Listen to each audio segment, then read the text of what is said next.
India's iron മാൻ, അതായത് ഇന്ത്യയുടെ ഉരുക്കു മനുഷ്യൻ. ആരാണത്? സർദാർ വല്ലഭായ് പട്ടേൽ. അദ്ദേഹം അഭിഭാഷകനായി പ്രാക്ടീസ് ചെയ്യുന്ന ഒരു കാലത്തെക്കുറിച്ചാണ് നമ്മൾ പറയുന്നത്. മുംബൈയിലെ ഒരു കോടതിയിൽ സുപ്രധാനമായ ഒരു കേസ് വാദിച്ചുകൊണ്ട് നിൽക്കുകയാണ് സർദാർ വല്ലഭായ് പട്ടേൽ. വാദം പുരോഗമിക്കുന്നതിനിടെ അടിയന്തര പ്രാധാന്യമുള്ള ഒരു ടെലഗ്രാം കോടതി ജീവനക്കാരൻ സർദാർ പട്ടേലിന് കൊടുത്തു. പട്ടേൽ ആ ടെലഗ്രാം ഒന്ന് വാങ്ങി വായിച്ചു നോക്കി. എന്നാൽ യാതൊരു ഭാവവ്യത്യാസവും ഇല്ലാത്ത അദ്ദേഹം തൻ്റെ കോട്ടിൻ്റെ പോക്കറ്റിൽ ഈ സാധനം ഇട്ടിട്ട് അദ്ദേഹത്തിൻ്റെ വാദം തുടർന്നു.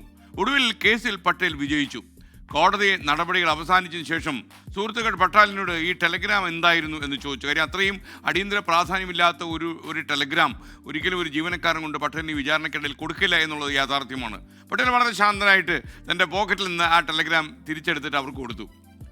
അതായത് വാർത്ത ഇതായിരുന്നു: പട്ടേലിൻ്റെ ഭാര്യ മരിച്ചു. ആ ദുഃഖവാർത്തയായിരുന്നു ഈ ജീവനക്കാരൻ കൊണ്ട് കൊടുത്തത്. കേസ് വാദിക്കുന്ന സമയത്ത് തൻ്റെ വ്യക്തിപരമായ ദുഃഖവും ദുരന്തവും ഒരു തരത്തിലും തൻ്റെ ജോലിയെ ബാധിക്കാൻ പട്ടേൽ അനുവദിച്ചില്ല. ആർക്കെങ്കിലും അത് കഴിയുമോ എന്ന് എനിക്ക് സംശയമാണ്. കാരണം നമ്മൾ ചെയ്തുകൊണ്ടിരിക്കുന്ന ഒരു ജോലിക്കിടയിൽ നമ്മുടെ ഭാര്യ മരിച്ചു എന്നൊരു ടെലഗ്രാം വന്നാൽ ആ ജോലി ഒന്നും സംഭവിക്കാത്തതുപോലെ തുടരുക എന്ന് പറഞ്ഞാൽ അത്ര മനുഷ്യ സാധ്യമല്ല. പക്ഷേ ഉരുക്കു മനുഷ്യനായ പട്ടേലിന് അത് കഴിഞ്ഞു. തൻ്റെ കർത്തവ്യബോധത്തിന് പട്ടേൽ അത്രമാത്രം പ്രാധാന്യം കൊടുത്തിരുന്നു എന്നതിൻ്റെ തെളിവ് കൂടിയായി പട്ടേലിൻ്റെ ഈ പെരുമാറ്റം. ഏറ്റെടുക്കുന്ന ജോലിയോട് പരമാവധി ആത്മാർത്ഥത പുലർത്തുക, അതിനുവേണ്ടി കഠിനാധ്വാനം ചെയ്യുക. വ്യക്തിപരമായ നിങ്ങളുടെ വിചാരങ്ങളും കാര്യങ്ങളും ഒരിക്കലും നിങ്ങളുടെ ഉത്തരവാദിത്വം നിറവേറ്റുന്നതിന് തടസ്സമാകരുത്.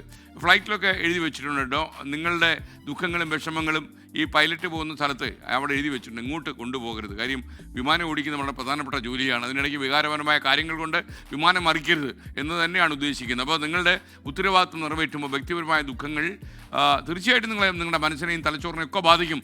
എന്നാൽ പോലും അതിൽ നിന്ന് പിൻവാങ്ങാൻ അനുവദിക്കരുത് എന്ന് നമ്മൾ വിളിച്ചു പറയുന്ന ജീവിതാനുഭവമാണ് സർദാർ വല്ലഭായ് പട്ടേൽ എന്ന ഉരുക്കു മനുഷ്യൻ നമുക്ക് കാണിച്ചതെന്ന്. വല്ലഭായ് പട്ടേലിനെ നമുക്ക് ഓർമ്മിക്കാം. അതോടെ നമ്മുടെ ഉത്തരവാദിത്തത്തെക്കുറിച്ച് നമുക്ക് പൂർണ്ണമായി തിരിച്ചറിയാം. കഠിനാധ്വാനമാണ് ജീവിത വിജയത്തിൻ്റെ ഏറ്റവും വലിയ വഴികാട്ടി എന്നുള്ള കാര്യത്തിൽ സംശയമില്ല. അങ്ങനെ ഒരാളായിരുന്നു സർദാർ വല്ലഭായ് പട്ടേൽ.